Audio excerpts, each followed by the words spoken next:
What's up, everybody? Welcome to Podcast Now. I'm Alex, and in this video, I want to talk about Forspoken. We got a little bit of news, I believe it was yesterday, where we got an ESRB rating that it gave an M rating, and there's obviously reasonings for that, and that's fine. That's all good and fine, but the stuff that's a little bit more controversial, and I do want to make sure I come across the right way because we at this point just don't know exactly what it is, but there's going to be in-game purchases. There's going to be microtransactions in Forspoken. So I want to talk a little bit about that and again talk about my worries. So you have kind of the description of the game. You get the kind of the reasons why it's M rated. You actually have to submit that in order to get a rating in the first place. So we know why it's going to have an M rating. And then again, in the bottom left-hand corner of the rating page for Forspoken clearly mentions, and I believe this is like a legal thing, like you have to do this when you do these in games, it says in-game purchases, PC, PS5.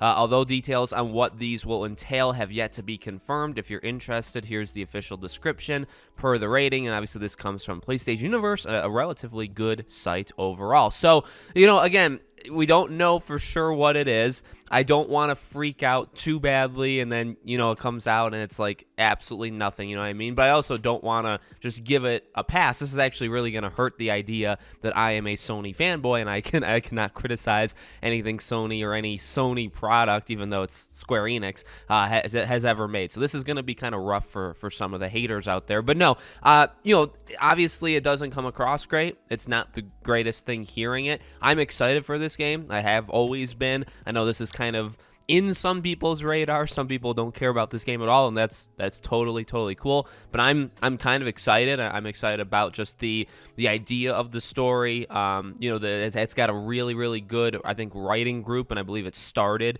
from an even better writing group. I think Amy Hennig actually was connected to the beginning of this project as well. So I'm pumped. Like I really want to support this thing. I am. My plan is to get it day one, but I just don't see. I think it's a $70 game. I don't think it's 60. I think it's 70. So, for a $70 full price, and I'm not too, I'm not going to like throw a 10-minute fit over the $60 versus $70 thing, but $70 full price, the most you could pay for a game. It's a single player game. There's no aspect whatsoever of it being anything but a single player. So even if I would want to give them the benefit of the doubt, and maybe I will, in that, costumes, skins, like that's, to me, it's the only thing it could possibly be, right? What else could it be for a single player game? You think to multiplayer games, and you think to, again, cosmetics or guns, or maybe, I guess, weapons to make it a little bit more broad, or then skins for the weapons. I mean, obviously,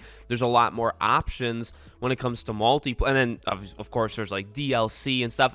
But again, this is different. This is not saying there's going to be a season pass. This is not saying anything like that. It's saying that you can, there's microtransactions in the game. I don't think this is going to be like you can't enter level 6 without, dropping $10. We are, that's not the kind of thing that's happening here. But it is just a little annoying because it's like, why do you need microtransactions at all for any reason in a $70, a full price single player game? And again, if it's skins, and that's why I don't want to go too far and freak out too much, because if it's skins, if it's purely cosmetic, obviously it would have nothing to do with completing the game.